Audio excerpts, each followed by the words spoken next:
ও যেরকম মাটির হাঁড়ি মাছ নিয়ে কি রান্না করবে আজকে?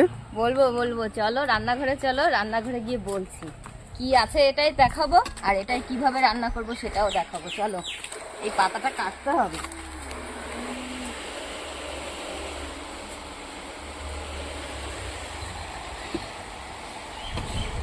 নমস্কার বন্ধুরা, Jhuma lifestyle with kitchen YouTube চ্যানেলে সকলকে স্বাগত। আশা করি আপনারা সবাই ভালো আছেন, সুস্থ আছেন। আর রোজগারের মতোই আজকেও আপনাদের সঙ্গে নিয়ে একটা ভিডিও শেয়ার করব রান্নার, সেটা নিয়ে চলে এসেছি। তো সরঞ্জাম কি আছে দেখুন, এখানে আছে মাটির হাঁড়ি। তো এই হাঁড়িটাই তো মাঝে মাঝেই রান্না করি, দারুণ রান্না হয়। তো এই হাঁড়িটাই আজকে করব। এখন এই যে আমাদের বর্ষার সময় ফার্স্ট ইলিশ খাবো আজকে। এই দেখুন, আজকে আমি গিয়েছিলাম বাজারে, তো গিয়ে ইলিশ মাছ দেখে আর লোভ সামলাতে পারলাম না, তো ভাবলাম আজকে মাটির হাঁড়িতে ইলিশ ভাপাটাই করব। আর এবার বর্ষার প্রথমে আমরা ইলিশ ভাপা খাবো আর কি। তো এটা কিন্তু দুর্দান্ত লাগে। তো দেখতে থাকুন কিভাবে করি। তো মাছটা কিন্তু খুব ভালো, এই দেখুন এখানে কতটা মোটা। এই পিঠ মোটা মাছগুলো কিন্তু বেশি খেতে ভালো লাগে। এখানেও কতটা চওড়া। আর এই মাছটা এখন কাটাকাটি করার জন্য একটা পাতা নিয়ে আসি। তো এখানে অনেক কচু গাছ হয়েছে, কচু গাছের কচু পাতাই তুলে নিয়ে আসি একটা।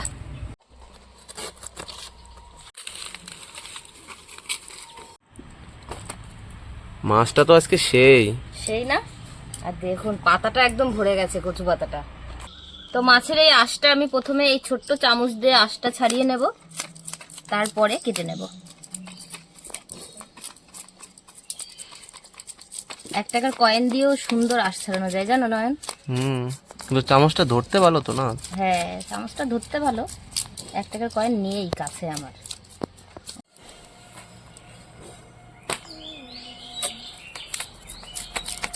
ও পাশটা ছাড়ানো হয়ে গেছে, এবার এই পাশটা আঁশটাও আমি ছাড়িয়ে নেব।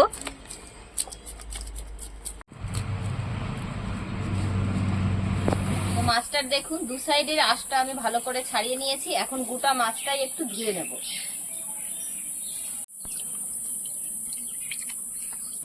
তো এখন মাছটা আমি কেটে নেব, পিস পিস করব।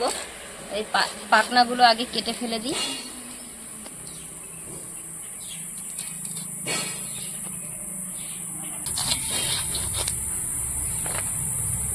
বলেছিলাম তো দাদা, ডিম হয় না যেন, কি হবে কি জানি। ডিমওয়ালা ইলিশটাও ভালো লাগে, ডিম ছাড়া ইলিশটা আরো বেশি ভালো লাগে খেতে। ডিম হয়।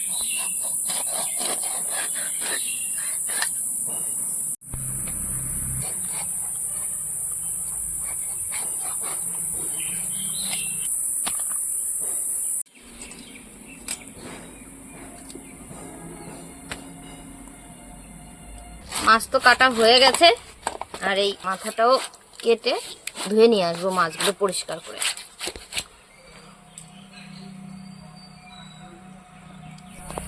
মাছগুলো ধুয়ে নিয়ে চলে এসেছি। এই যে মাছটা রেখে দিয়ে এখন আমি মাছ ভাপার জন্য যে মশলাটা লাগবে রেডি করব। আর মশলা লাগবে হচ্ছে গিয়ে সর্ষে পোস্ত দিয়েই আজকে ভাপাটা করব, যেহেতু হাঁড়িতে করব। এখানে নিয়ে নিয়েছি পোস্ত, কালো সর্ষে আর হলুদ সর্ষে, এই সব মিক্সড করে নিয়ে নিয়েছি। তো এখন এটা বেটে নেব। আর লাগবে কিছু কাঁচা লঙ্কা।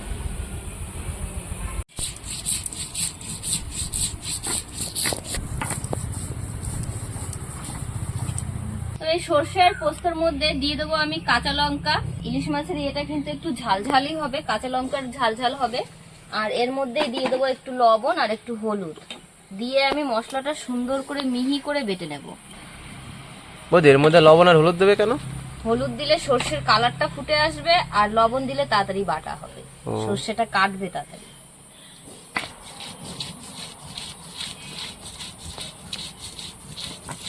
আর এখন যদি একটু সর্ষের তেল দিয়ে দেওয়া হয় না, তাহলে ঝাঁজটা আরো বেশি হবে, জানো। কিন্তু একবারেই পরে দেব।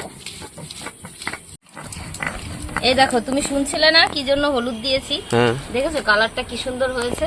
সর্ষে বাটাটা দেখো, সবুজ লঙ্কা আর হলুদ মিলে গিয়ে রংটা কি দারুণ এসছে।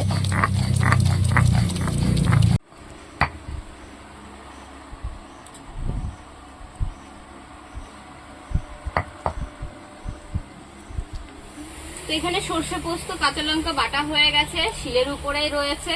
আর এদিকে মাছটা নিয়ে নিয়েছি, একটু লবণ হলুদ দিয়ে মাছটা আগে মাখিয়ে নেব।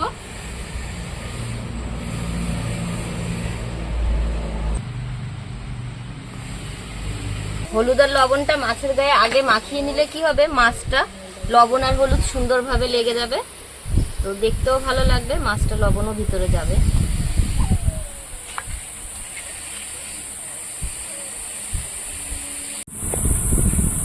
তো মাছের উপর দিয়ে একটুখানি তেল দিয়ে দিই আগে, পরে এই যে বেটে রাখা মশলা, এই মশলাটা দিয়ে দেব। এই রান্নাটা কিন্তু একদমই সোজা, কোনো ঝামেলাই নেই, সোজা রান্না, খেতে দুর্দান্ত। আর ইলিশ মাছের কিন্তু এই রান্নাটাই সব থেকে জনপ্রিয় বেশি। আজ কিন্তু পুরো গোটা ইলিশটাই আমি ভাপা দিচ্ছি, এর লেজা মাথা দুটোই দিয়ে দিচ্ছি, এর মধ্যে কোনো কিছুই রেখে দিচ্ছি না। আর এখন যাবে এই যে সর্ষের তেল, আর সর্ষের তেল যত বেশি দেবেন ততই খেতে দুর্দান্ত লাগবে, কিন্তু আন্দাজ করে, খুব বেশি দিলে হবে না কিন্তু। আর এই যে হলুদটা দিয়ে দিয়েছিলাম বাটার সময়, আর কিন্তু আমার হলুদ লাগবে না, এই কালারটাই ধরে রাখতে হবে, তো দেখতে খুব সুন্দর লাগবে।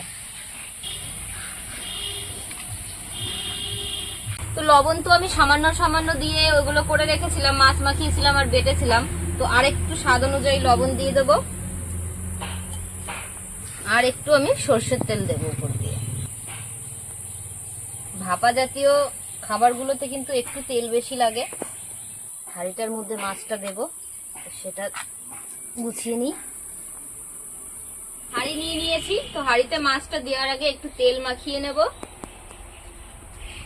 সামান্য তেল দিয়ে দিয়েছি, এবার হাঁড়ির গায়ে তেলটা মাখিয়ে দেব যাতে মাছটা লেগে না যায়। এবার আমি মাছটা সাজিয়ে দেব।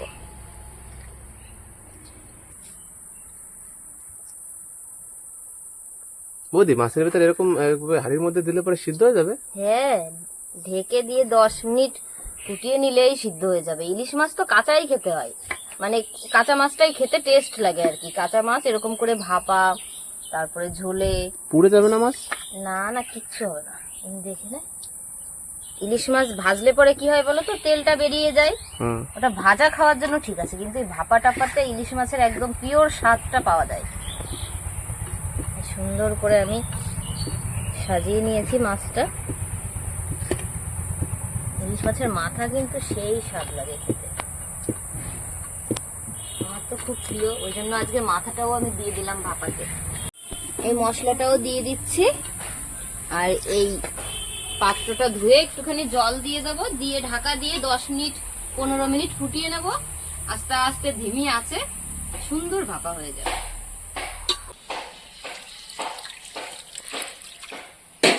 খুব বেশি জল দেওয়া যাবে না, সামান্য একটু জল দিতে হবে।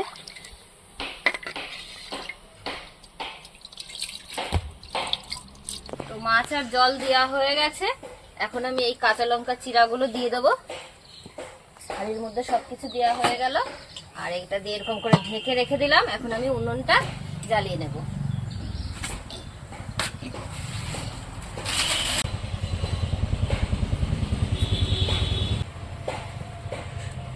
উনুন তো ধরিয়ে দিয়েছি, আর এখন আমি এই হাঁড়িটা বসিয়ে দেব।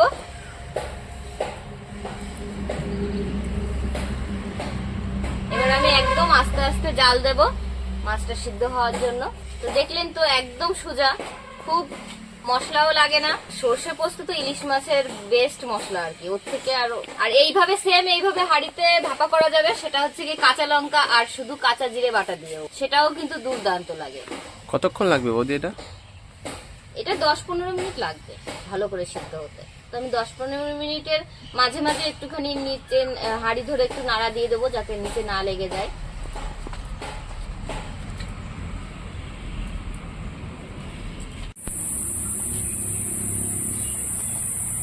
কি করছো বৌদি এটা? এটা নাড়া দিয়ে দিচ্ছি, কারণ ইলিশ মাছ তো খুব নরম হয়, তো ইয়ে দিয়ে খুন্তি দিয়ে নাড়তে গেলে ভেঙে যেতে পারে, ওই জন্য হাঁড়ি ধরে আমি এরকম একটু নাড়া দিয়ে দিলাম যাতে নিচে না লেগে যায়। এইভাবে কি করে জানো, এইভাবে ধরে কিন্তু মুড়ি ভাজে, জানো, মুড়ি ভাজার সময় এইভাবে ঘোরাতে হয়। আগে তো ঘরে আমাদের মা কাকিমারা সবাই বাড়িতেই মুড়ি ভাজতো, কিন্তু এখন আর সেটা অনেকটাই বন্ধ হয়ে গেছে। এখন সব বাজার থেকে কিনে নিয়ে এসে খাওয়া হয়, কিন্তু বাড়ির মুড়ি দারুণ লাগে। তো এখন আমি এটা একটু খুলে দেখাই।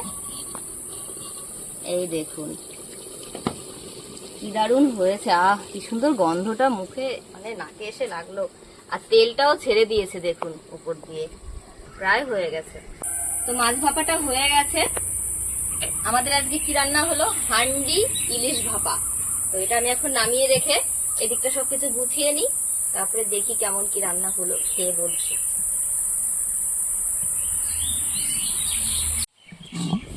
তো এখন মাছটা আমি হাঁড়ির থেকে নামিয়ে নিই। বাবা দেখুন তেল ছেড়েছে কিরকম করে।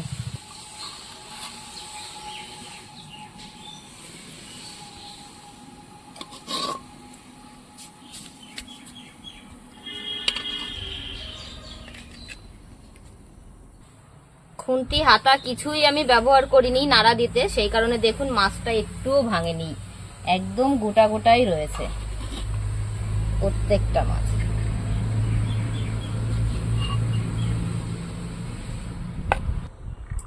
তো বন্ধুরা ভাত নিয়ে চলে এসেছি, আর ছেলেকেও ডেকে নিয়ে এসেছি যে খেয়ে ও খাক আজকে, বাড়িতেই যখন রয়েছে। আর হাড়ির থেকে তো দেখুন নামিয়েও নিয়েছি।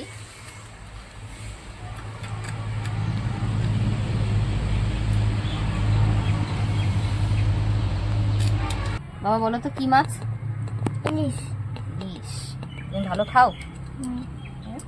খাবো না, আমি হাত দিয়ে খাইয়ে দিই। তো দেখুন মাছটা কেমন সিদ্ধ হয়েছে, এই দেখো কি সুন্দর। তো ইলিশ মাছটা তো কাটা খুবই, আপনারা জানেন, তো ওই জন্য ও খেতে পারবে না হাত দিয়ে, তো আমি ওকে খাইয়ে দিই। দেখো তো খেয়ে বলো তো কেমন হয়েছে, খেয়ে বলবা কিন্তু। হ্যাঁ ভালো। বন্ধুদের বলো কেমন রান্না করেছে মা। সেই হয়েছে, সেই হয়েছে। তো ছেলে তো বললো খুব ভালো হয়েছে, আমি একটু খেয়ে দেখি সবকিছু ঠিকঠাক আছে কিনা।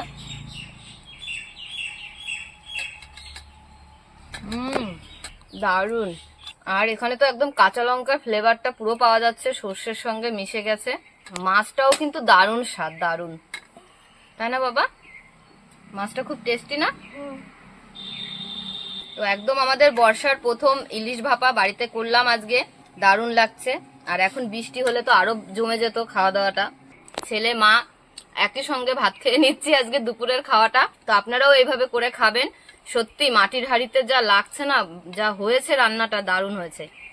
তো বন্ধুরা এরকম নতুন নতুন ভিডিও পাওয়ার জন্য আপনারা প্লিজ আমার চ্যানেলটি সাবস্ক্রাইব করে নেবেন, পাশে থাকবেন। আরো যদি কিছু ভিডিও আপনাদের মানে বলবেন কোনোটা পছন্দ হলে যে এটা এই ভিডিওটা করে দেখান, এই রান্নাটা করে দেখান, তো সেটা অবশ্যই করব।